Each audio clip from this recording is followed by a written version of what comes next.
रूप में आना, तुम विष्णु रूप में आना, तुम विष्णु रूप में आना। लक्ष्मी साथ लेके चक्र हाथ लेके, हो लक्ष्मी हाथ लेके चक्र हाथ लेके,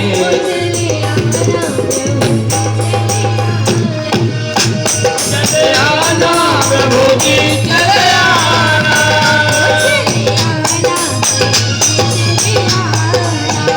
चले आना प्रभु जी चले आना।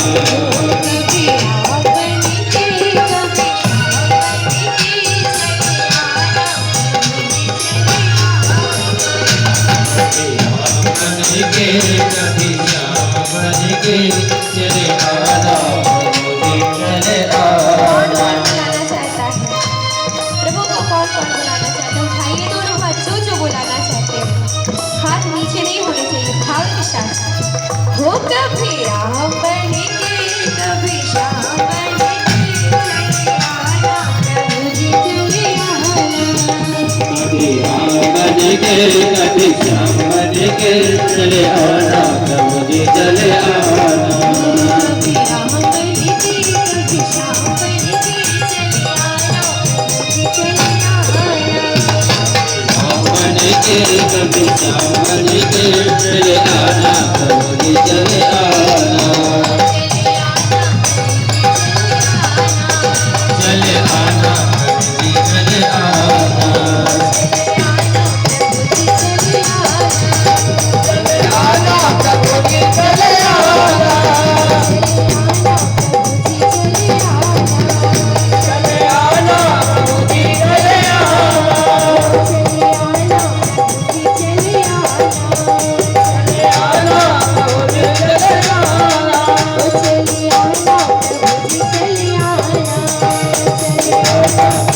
चले आना।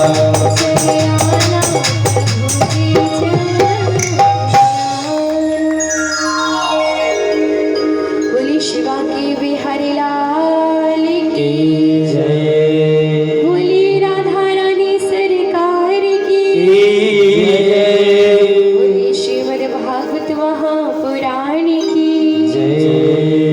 बोली भक्ति और भगवान की जय।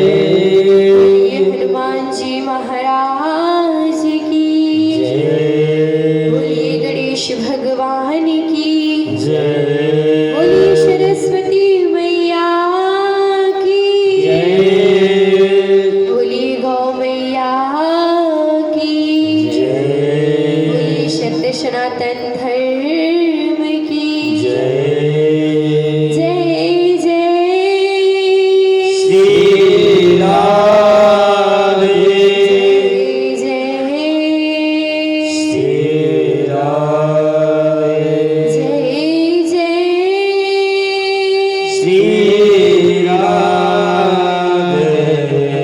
श्याम।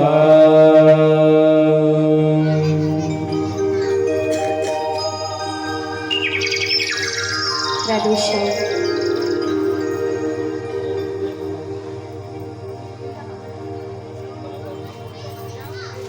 राधे श्याम।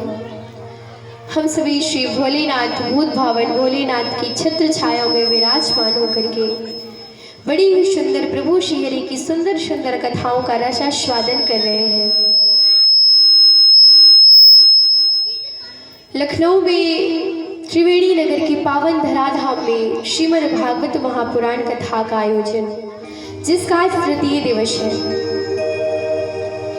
अब आज के दिवस के बाद केवल 4 दिवस और शेष रह जाएंगे। कल के दिन हम सभी प्रभु श्री कृष्ण और प्रभु श्री राम जी का जन्मोत्सव भी मनाएंगे। कल कथा के जब कथा लास्ट होगी तो विश्राम के समय हम सभी प्रभु श्री कृष्ण का जन्मोत्सव मनाकर ही विश्राम करेंगे। कल इस कथा पंडाल में प्रभु श्री कृष्ण का और प्रभु श्री राम जी का जन्म होगा। कल से ही सारे उत्सव शुरू हो जाएंगे। आप सभी को नृत्य भी करना पड़ेगा और प्रभु किस प्रकार से अपनी लीलाएं करते हैं, किस प्रकार से उनका जन्म होता है, किस प्रकार से विवाह होता है, हम सभी सुंदर सुंदर कथाओं का श्रवण पान करेंगे। तो आज प्रभु की छत्र छाया में विराजमान रह करके सुंदर कथाओं का श्रवण पान करते करते आज तृतीय दिवस हो गया है। आइए भोलेनाथ को प्रणाम करते हुए हम सभी सुंदर सी कथा की ओर प्रवेश करते हैं। बोले शिव शंकर भोलेनाथ की, बोले हनुमान जी महाराज की, जय जय श्री राम, जय जय श्री राम,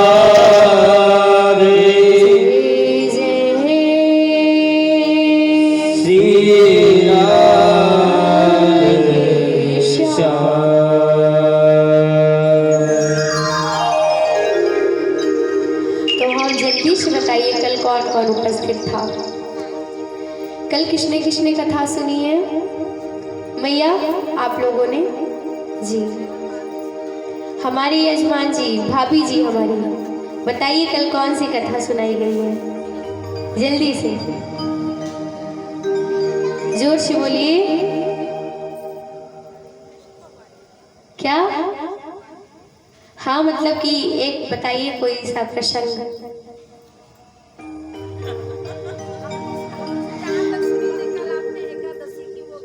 जी जी, अच्छा, एकादशी की कथा। और आप बताइए, आप लोग थे ना, हमने देखा था। जल्दी बताइए कल कौन सी कथा सुनी? पूरा सुनी थी आप लोग लास्ट तक? तो फिर जल्दी से बताइए कौन सी कथा सुनी, कौन कौन सी, तब आगे बढ़े। आज नहीं याद है? अमर कथा, ठीक है, बहुत सुंदर। और बताइए और कौन सी कथा? इधर बताइए। जी जी, क्या हुआ था उनका? जी, बहुत सुंदर, जी बिल्कुल। पीछे वो जो कुर्सी पे मैया लोग बैठी हैं, आप लोग बताइए। अच्छा, भागवत जी ने कौन से प्रेत का उद्धार किया था? प्रेत है कोई? पहले भक्ति मैया का उद्धार किया। भागवत जी सुनने से ज्ञान और वैराग्य को युवावस्था प्राप्त हुई, तो उसके बाद एक प्रेत का भी उद्धार किया था। क्या? धुंधकारी। उस प्रेत का नाम था धुंधकारी। इसके बाद हम सभी ने श्रवण किया कि प्रभु के मुख्य रूप से कितने अवतार हैं, फिर किस कारण से, किस प्रकार से व्यास जी महाराज ने श्रीमद् भागवत कथा की रचना की। सुखदेव जी महाराज का जन्म, परीक्षित जी महाराज का जन्म, कुंती मैया प्रभु से दुख की याचना करती हैं, और भीष्म पितामह जी का स्वर्गवास होता है, वो प्रभु को प्राप्त करते हैं। इसके बाद हम सभी ने श्रवण किया। उसके बाद अर्जुन भैया जाते हैं प्रभु के साथ, वापस आके बताते हैं कि प्रभु का स्वधाम गमन हो चुका है,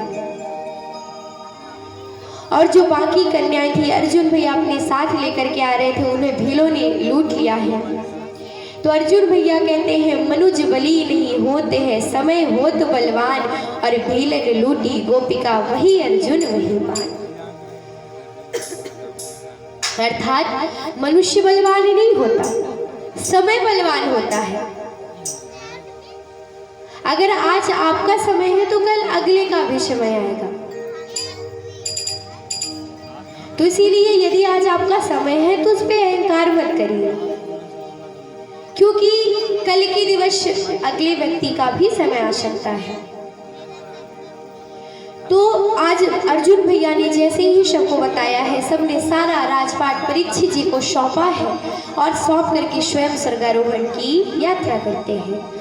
बोली शिवा के बिहारी लाल की जय, बोलिए हनुमान जी महाराज की जय।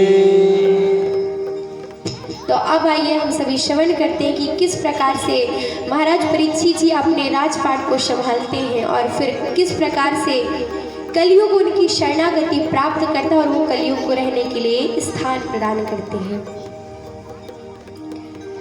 तो परीक्षित जी न्यायपूर्वक अपने राज्य में शासन करने लगते हैं। तो जब धीरे धीरे समय व्यतीत होने लगता है तो परीक्षित जी विचार करते हैं कि मैं अपने राज्य में देख कर क्या हूँ कि मेरी प्रजा प्रसन्न तो है ना, उसे किसी प्रकार की कोई तकलीफ मुसीबत परेशानी तो नहीं है।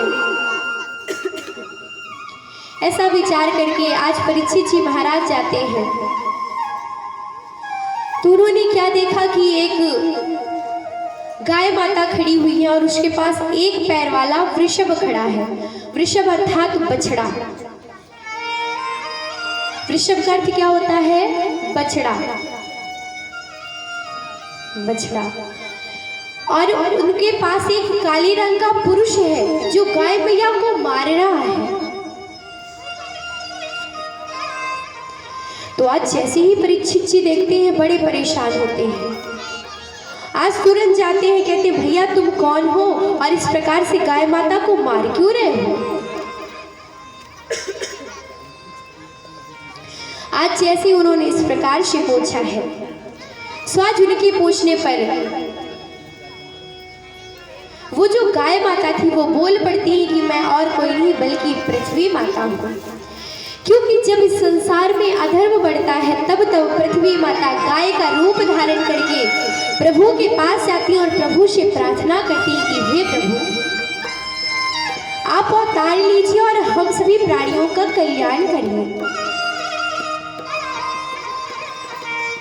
और वो जो एक पैर वाला वृषभ था वो और कोई नहीं बल्कि धर्म था। क्योंकि आजकल जो समय चल रहा है उसमें धर्म बहुत ही कम बचा है। धर्म का क्षय हो गया है, धर्म बहुत ही कम है। सत्य बात तो है। बताइए जो गाय माता है ऐसे रोड पे टहलती रहती है। खैर यहाँ पे तो उनको बांधने की जगह नहीं है, लेकिन फिर भी यदि वो घर के बाहर खड़ी हो जाए तो हम सभी भगा देते हैं। अच्छा ये बताइए भैया, आप लोग अपने घर में गाय माता के लिए रोटी बनाते हो? खिलाते भी हो कि बस बना लेते हो? खिलाने भी जाए करिए। वैसे तो घर के बाहर ही आ जाती हैं, लेकिन देखिए आप उनका पेट नहीं भर सकते हो तो उन्हें इस प्रकार से धुतकारा भी मत करिए। क्योंकि जिसने गाय का सम्मान नहीं किया उसे गोविंद कैसे प्राप्त हो सकते हैं? क्योंकि श्री हरि गोविंद सबसे अधिक किससे प्रेम करते हैं? गौ माता से। तो जब आप गौ माता के नहीं हुए तो गोविंद कैसे आपके हो जाएंगे? हम सभी ने कह दिया गाय हमारी माता है, लेकिन क्या कभी गाय को माता माना हम सभी ने? कहते हैं तो करा भी करिए। गाय हमारी माता कहने बस के लिए नहीं है, उनको मानना भी चाहिए। एक हमारी पृथ्वी माता, एक हमारी भारत माता, एक जन्म देने वाली माता और एक गाय माता।